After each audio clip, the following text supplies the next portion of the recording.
C'était le jeudi 20 juin dernier.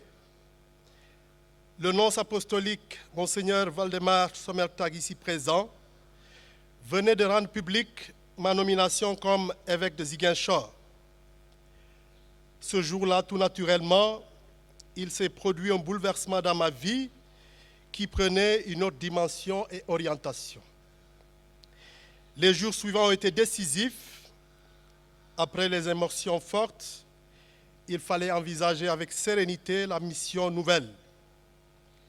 Il fallait trouver une orientation à mon épiscopat, ou du moins écouter celui qui m'a appelé et qui est ma seule boussole. J'ai pensé alors à la devise que je devais prendre et qui serait comme la ligne de mire de mon ministère. J'ai d'abord pensé à ma devise sacerdotale « Ne reçois pas en vain la grâce de Dieu » de 2 Corinthiens 6:1. Mais non, me disais-je, c'est une autre dimension du ministère sacerdotal. Il me fallait donc une nouvelle devise et je peux encore compter sur le souffle de l'Esprit, lire les signes du temps. Le 22 juin, soit 2 jours après la nomination, a eu lieu à la cathédrale Saint-Antoine de Padoue la prise de soutane des séminaristes de Ziguinchor. Ils avaient choisi par anticipation les fêtes de la Saint-Jean-Baptiste qui est fêtée le 24 juin. Dans son homélie, Monseigneur Fulgence, notre administrateur, revenant sur la figure de Jean le Baptiste, a insisté sur le fait que le nom Jean, Yohanan en hébreu, signifiait Dieu fait grâce.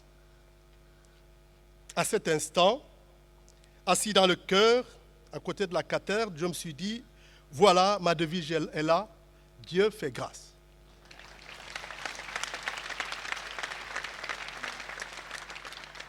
Ce nom qui vient de Dieu lui-même, puisque c'est l'ange Gabriel qui l'annonce à Zacharie dans le temple de Jérusalem, est aussi celui que mes parents avaient choisi de me donner il y a une 50aine d'années. C'est dire que ma nouvelle mission a sans doute quelque chose à voir avec mon nom et surtout avec la mission de Jean le Baptiste. Alors une question s'impose, à qui Dieu fait-il grâce ? Dieu fait grâce d'abord à Zacharie et Élisabeth, ce vieux couple de justes devant Dieu, comme le dit Saint Luc, mais sans enfant. Jean est l'enfant gratuit que Dieu offre à ce couple, mais pas qu'à eux. Il fait irruption de sa grâce pour Israël et pour l'humanité. En effet, comme l'annonce l'ange Gabriel, rempli de l'Esprit Saint, dès le sein maternel, Jean ramènera beaucoup de fils d'Israël au Seigneur leur Dieu. Comme le dit son père, il est celui que Dieu envoie pour donner à son peuple la connaissance du salut et le pardon de ses péchés, afin de guider ceux qui sont dans les ténèbres et l'ombre de la mort sur le chemin de la paix. Dieu fait grâce signifie dès lors Dieu fait miséricorde.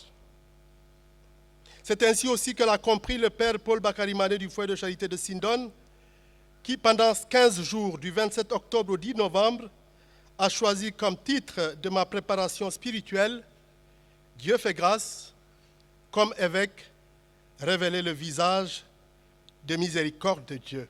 La paix est un don de Dieu.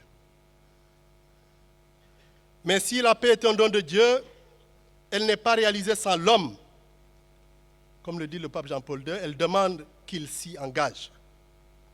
Le pape martelait ici, à Ziguinchor, disait « Respectez la vie de votre frère ». Il disait ensuite « Renversez-vous aussi le mur de la haine s'il se dresse encore. Vous devez construire ici la demeure de la paix. Vous ne pourrez le faire que tous ensemble. Vous ne pourrez avancer que si vous entrez en dialogue les uns avec les autres. » Fin de citation. Nous sommes aujourd'hui et demain sur les pas du pèlerin de la miséricorde, puisque lors de sa visite, le Saint-Pape Jean-Paul II est passé en ce lieu, séminaire Saint-Louis, et à la cathédrale où nous serons demain pour mon installation. Monsieur le ministre de l'Intérieur, vous traduirez au chef de l'État, son Excellence M. Bassirou Diomaye Faye, et au Premier ministre M. Ousmane Sonko, toute notre sollicitude et notre communion dans la prière pour un Sénégal paisible et prospère.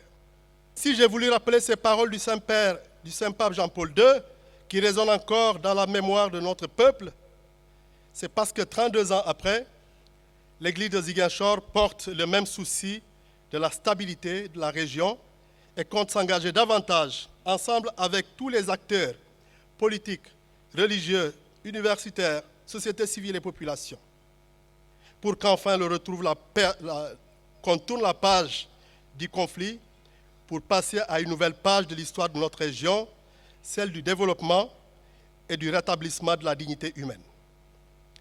Notre génération a été la génération de la guerre. Laissons à la nouvelle génération une demeure pacifiée.